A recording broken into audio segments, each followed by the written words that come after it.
जय दुष्ट संहारे भव भय हारे,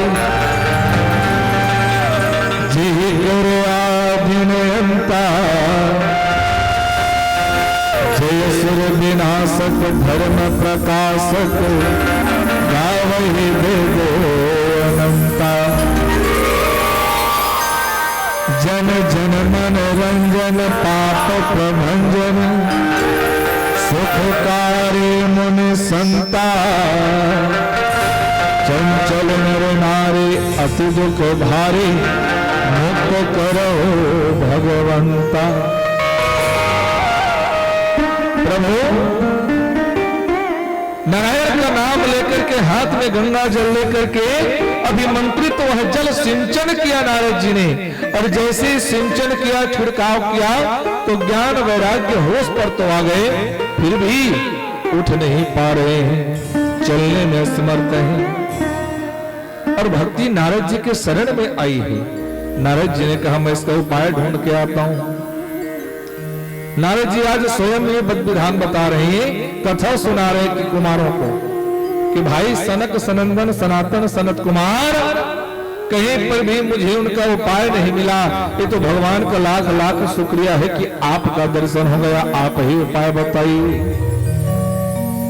चारों कुमारों ने कहा केवल एक उपाय है, जो हंस के रूप में अवतार लेकर के नारायण ने स्वयं हमसे कहा था। तो एक काम करिए नारद जी, कलयुग में सभी के पास ना समय का अभाव होगा, कम समय होगा, इसलिए इसे साप्ताहिक ज्ञान यज्ञ का नाम दिया गया। केवल 7 दिन की कथा। चाहते तो देखिए चारों कुमार वही नारद जी को कथा सुना देते, लेकिन कहा नहीं, इसके लिए आप तैयारी करिए और मुनादी करा दीजिए, जहां तक की आवाज जाएगी उतने सारे लोग, पवित्र तीर्थ नदियां, सारे संत महात्मा गण सब के सब कथा श्रवण करने हेतु पहुंचे। कहां? हरिद्वार के आनंद घाट पर। और हरिद्वार के आनंद घाट पर आज पहुंचे हैं। कहते हैं कार्तिक महीना के शुक्ल पक्ष की 9वीं तिथि को यह कथा प्रारंभ की गई, और जहां अनेक अनेक संत महात्मा, बड़े बड़े तीर्थ नदियां स्त्रियों का रूप धारण करके कथा श्रवण करने आए। ये कथा का महत्व है, कथा का महत्व है। आपने शायद टीवी में भी देखा होगा, प्रातः स्मरणीय पूज्यपाद सीहोर वाले जो बाबा हैं, परम पूज्य प्रदीप मिश्रा जी, उनकी कथा में इतनी भीड़, उनको स्वयं कथा से कहने पड़ रहे कि भाई यूट्यूब में आप देख लो, यहां मत आइए, यहां इतनी ज्यादा भीड़ है। मैं कहता हूं कोई नेता, कोई मंत्री भी बुलाए, पैसे देकर भी बुलाए, तो इतनी भीड़ इकट्ठी शायद नहीं होगी। ये कथा का प्रभाव है। कथा में बैठने पर न तो किसी को दर्द होता है, कथा में बैठकर कथा श्रवण करने पर न किसी का ध्यान भटकता है, न घर की चिंता होती है, न कर्ज की टेंशन होती है। सारी व्यथा आप छोड़ करके केवल भगवान की भक्ति में लीन हो जाइए। तो अगर आपके जोड़ों में भी दर्द है, अगर आप बैठने में भी असमर्थ हैं, तो भी 100% गारंटी व्यासपीठ से दी जाती है, आपको वो दर्द नहीं होगा। जब तक कि आपका ध्यान कथा में रहेगा तब तक। ये प्रभाव है कथा का। और ये कथा जो आज नारद जी को चारों कुमार श्रवण करा रहे हैं, आप सभी को ये बात भली भांति प्रकार से पता है कि ब्रह्मांड में जितनी भी कथा हुई ना, ये सूत जी महाराज ने सौनक 88,000 ऋषिगणों के समक्ष कहा है। कहा? नैमिषारण्य के क्षेत्र पर। और ये नैमिषारण्य का जो क्षेत्र है, नैमिषारण्य नाम कैसे पड़ा? देवी भागवत के हिसाब से आता है कि 88,000 संत महात्मा ऋषिगण सबके सब ब्रह्मा जी के पास गए और कहने लगे कलयुग आ रहा है महाराज, हम जाकर के कहां भगवान की भक्ति करेंगे? क्योंकि इस कलयुग में क्या कहा गया कि कलयुग केवल नाम आधारा, असुमिर सुमर भव उतर ही पाया। कलयुग में केवल नाम का प्रभाव होगा। नाम जाप करो, नाम सुमिरन करो तो भव से बेड़ा पार हो जाएगा। तो महाराज ऐसा कोई स्थान बताइए जहां कलयुग ना हो। तब ब्रह्मा जी ने क्या किया, मन के द्वारा निर्मित हुआ एक मनोमय चक्र दिया और कहा जाओ जहां पर इस चक्र का धार माने नेमी, जहां पर इस चक्र का नेमी धार कट जाए, विशीर्ण हो जाए, गिर जाए, उस स्थान को परम पवित्र मान करके वही भगवान की भक्ति करना। सारे संत चक्र के पीछे पीछे पीछे पीछे भागने लगे और जहां नेमी जिस अरण्य पर कट गई, अरण्य माने जंगल, नेमी माने चक्र का वह धार विशीर्ण हो गया, उस स्थान का नाम नेमी सारण्य पड़ गया। ये देवी भागवत के हिसाब से है। और वराह पुराण के हिसाब से आती है ये बात कि गौरमुख नामक एक ब्राह्मण थे। और पता है ये ब्राह्मण कौन, अभी कथा में आएगी।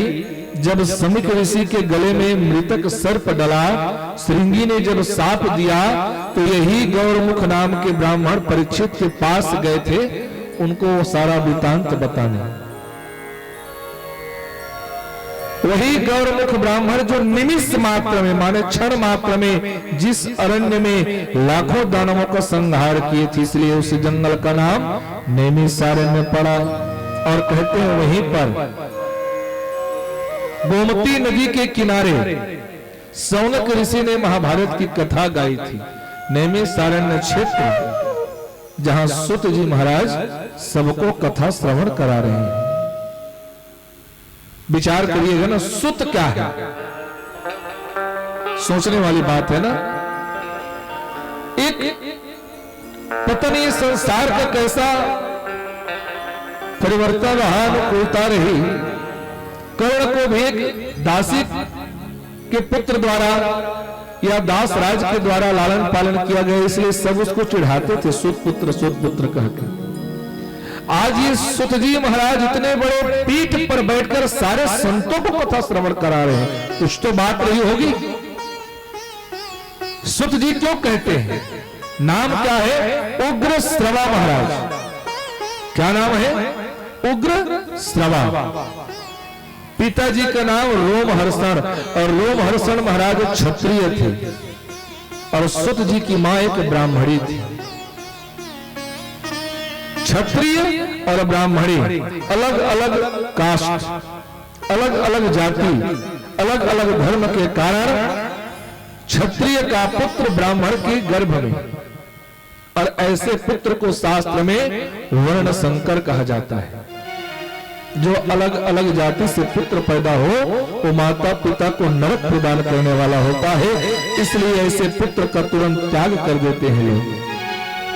और ऐसा समझ करके उस बच्चे को त्याग कर दिया गया, उसका लालन पालन करने वाला कोई न रहा। लेकिन देखिए संगति का प्रभाव, संगत से गुण आत है और संगत से गुण जात। सुत जी महाराज व्यास जी के शिष्य हो गए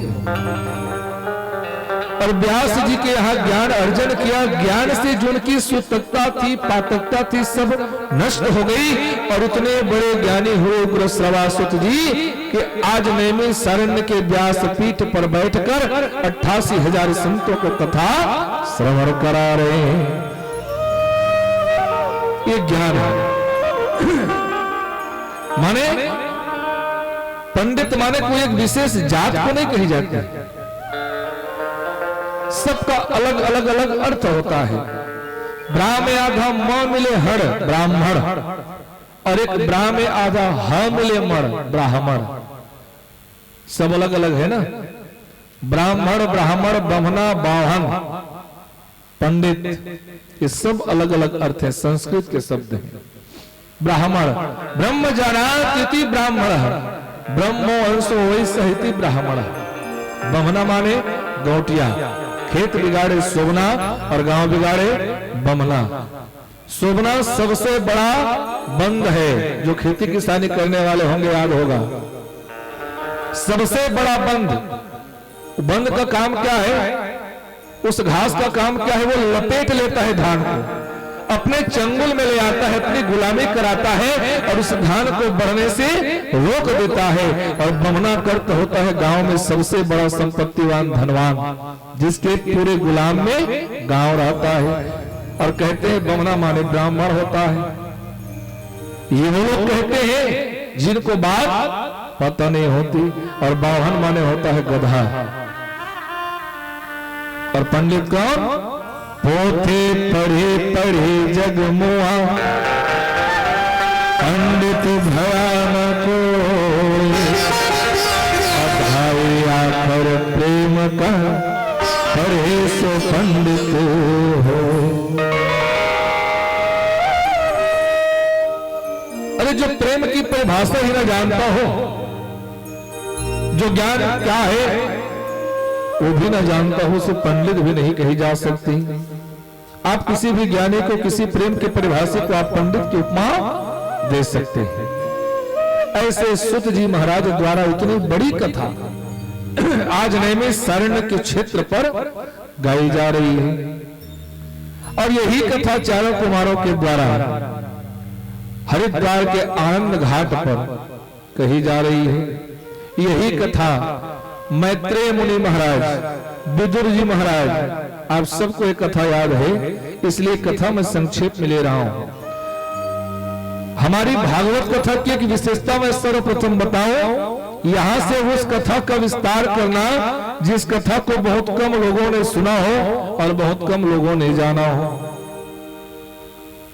आनंद घाट पर भगवान की जैसी ही महिमा गाना प्रारंभ हुआ, महिमा कहना प्रारंभ हुआ, जैसे प्रथम श्लोक का प्रतिपादन पाठ प्रारंभ हुआ, भक्ति महारानी आ गई एक श्लोक के पहले पद से।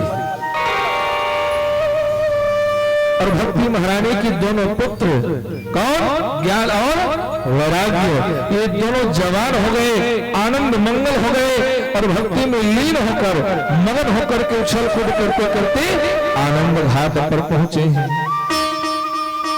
सबने देखा, नारद जी भी देखा और नारद जी महाराज तो दंग रह गए, आश्चर्यचकित हो गए। भक्ति इतनी जल्दी प्रभावशील, भगवान की महिमा, भगवान की गाथा, भगवान की कथा।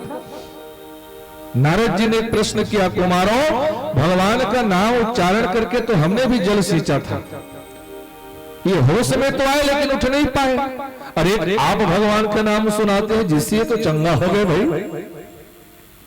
क्या भगवान अलग अलग हैं? नहीं तो फिर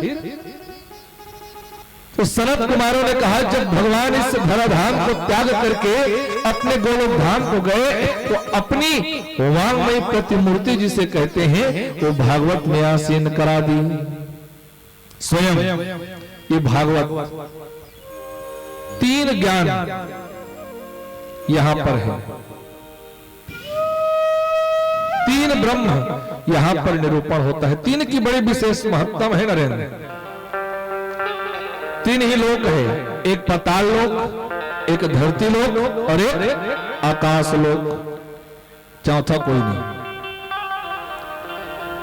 तीन ही अक्षर है, आ, ओ और मा, समझिएगा ना।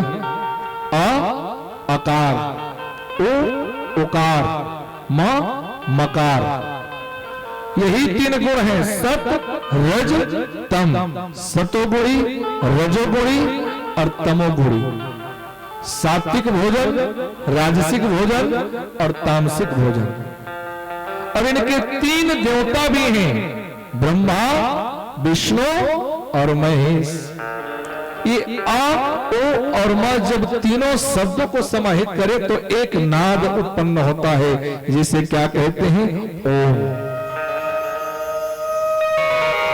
यही ब्रह्म है ना, आ, ओ और मा। तीन लोक हैं, तीन की विशेषता देखिए। तीन देव भी निर्धारित किए गए, ब्रह्मा, विष्णु और महेश। उसी प्रकार तीन ब्रह्म यहां निर्धारित हुए हैं। एक नाद ब्रह्म, नाद माने वाद्य यंत्र, वहां भी ब्रह्म निर्धारित है, ब्रह्म स्थापित है। उस ब्रह्म का नाम नाद ब्रह्म है, और जो शब्द के द्वारा कही जाए वो शब्द ब्रह्म। और जो इस भागवत में जिनकी वाङ्मय प्रतिमूर्ति स्वरूप स्थापित है उनका नाम क्या है? परब्रह्म, नाद ब्रह्म, शब्द ब्रह्म और परम ब्रह्म। ये तीन ब्रह्म का निरूपण यहाँ है। इसीलिए इसे त्रिवेणी संगम भी कहते हैं। गंगा, यमुना और सरस्वती। गंगा तट पर परीक्षित को कथा सुनाई गई, यमुना तट पर भगवान लीला किए और सरस्वती तट पर वेद व्यास जी ने भागवत की रचना किया है। तीनों संगम है, त्रिवेणी संगम इस कथा को कही जाती है, गाई जाती है।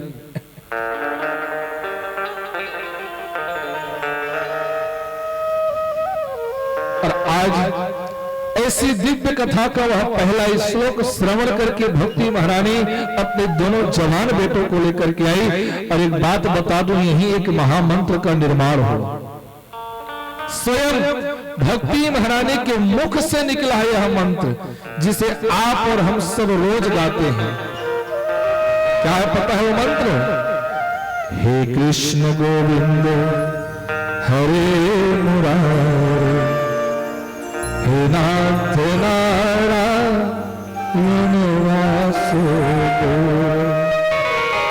ये गाना नहीं है, ये महामंत्र है जिसे गीत पर पिरोया गया है, इसको गीत बनाया गया है।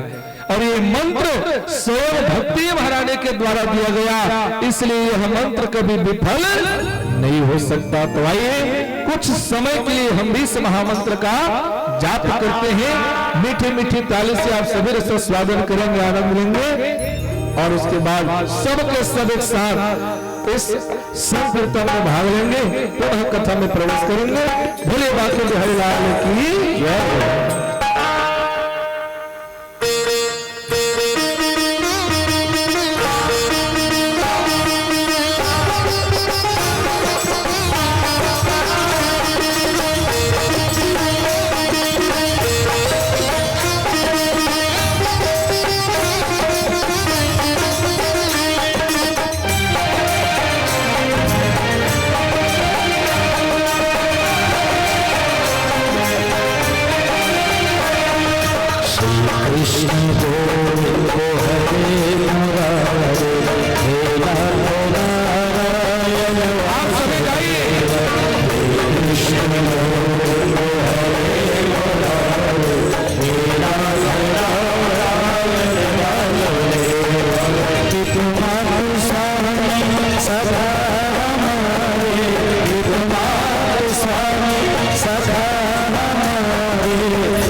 विषय विषय